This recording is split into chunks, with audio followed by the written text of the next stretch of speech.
देखिए, पश्चिम बंगाल में हिंसा को लेकर आज कोलकाता हाईकोर्ट में भी सुनवाई हुई। हाईकोर्ट ने इस दौरान कहा कि जहां पर 144 है वहां पर जुलूस ना निकले, जरूरत पड़े तो केंद्रीय बल की तैनाती भी हो। तो इस पर कोलकाता हाईकोर्ट की तरफ से ये निर्देश दिया गया है। आज कोलकाता हाईकोर्ट में सुनवाई हुई पश्चिम बंगाल में हुई हिंसा को लेकर, जिसमें यह कहा गया है कि जहां पर धारा 144 लागू है वहां जुलूस नहीं निकलना चाहिए। कोर्ट ने यह भी कहा कि अगर जरूरत पड़ती है तो केंद्रीय बल की तैनाती भी हो वहां पर। और बंगाल में हिंसा को लेकर देखिए राजनीति भी काफी गर्म है। केंद्रीय गृह राज्य मंत्री निशीथ प्रामाणिक ने ममता सरकार के हाथ से कानून व्यवस्था किस तरह से निकल चुकी है इसे लेकर बातचीत भी की है, वो भी हम आपको सुनवाएंगे उनका पूरा बयान। लेकिन जिस तरह से निर्देश कोर्ट की तरफ से भी दिया गया है, इसको लेकर हमारे पास और क्या डिटेल्स हैं, सीधे रुक करूंगी मैं। मनोज्ञ अलोईवाल हमारे साथ है। मनोज्ञ, अभी बताइए कि जिस तरह के हालात हैं उसे लेकर हाईकोर्ट में भी सुनवाई हुई, हाईकोर्ट में और क्या कुछ कहा गया?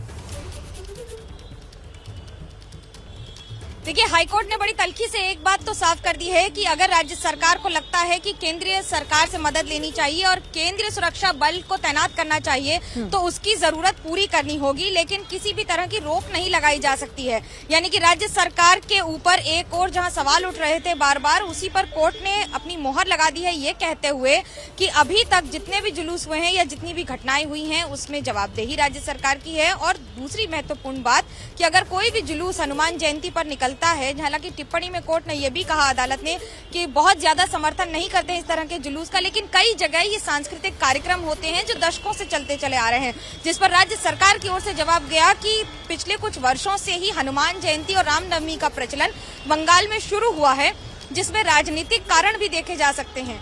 इस पर अदालत ने यह साफ कहा है कि अगर कहीं भी राज्य में हनुमान जयंती का जुलूस निकल रहा है और उसकी परमिशन दी हुई है तो वहां पर सुरक्षा बल केंद्रीय सरकार यानी केंद्रीय सुरक्षा बल तैनात किए जाएं और इसकी इजाजत राज्य सरकार यानी कि राज्य सरकार इसको तय करेगी कि कितने केंद्रीय सुरक्षा बल उस जुलूस में तैनात होंगे। अदालत ने यह भी कहा है कि रूट नहीं बदला जा सकता है, जिन्हें अनुमति दी गई है उन्हें ही ये जुलूस निकालने की अनुमति के साथ ही जुलूस निकाला जा सकता है।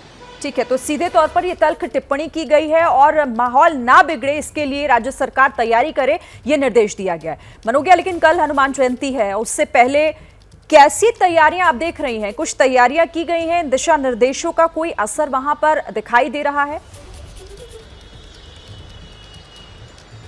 देखिए, राजनीति इस पर बहुत ज्यादा हो गई है। अभी तक रामनवमी पर होती थी, लेकिन अब इसकी आंच हनुमान जयंती पर भी दिख रही है, क्योंकि दो अभी जिले ऐसे हैं, हावड़ा और हुगली, जिसमें करीब 4 थाना इलाके में अभी भी 144 धारा लागू है। ऐसे में 144 धारा लागू होने के इलाकों में जुलूस निकालने की अनुमति नहीं है, लेकिन बीजेपी का कहना है कि वो भले ही ना करे, लेकिन बीजेपी अपील लगातार कर रही है। बीजेपी के राज्य अध्यक्ष सुकांतो मजूमदार ने कल हमारे एक्सक्लूसिव इंटरव्यू में कहा कि वो अपील करते हैं लोगों से कि वो हनुमान जयंती मनाएं और जुलूस निकालें और इसकी सुरक्षा की जिम्मेदारी प्रशासन की होगी। तो वहीं दूसरी ओर विश्व हिंदू परिषद की ओर से तैयारी हो रही है जगह जगह जुलूस निकालने की, और अभी तक जिन पिछले जुलूस में यानी हिंदू संगठनों द्वारा निकाले गए जुलूस में ये इस तरह की दिक्कतें हुई हैं, इन पर अब प्रशासन को और ज्यादा नजर रखनी पड़ेगी, क्योंकि अब अदालत की भी लगातार नजर है।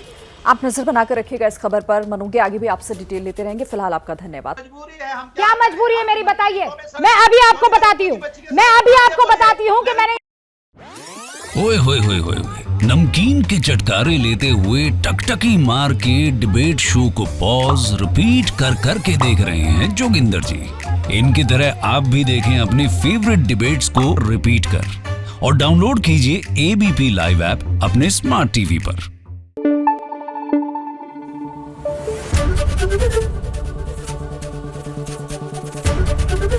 एबीपी न्यूज आपको रखे आगे।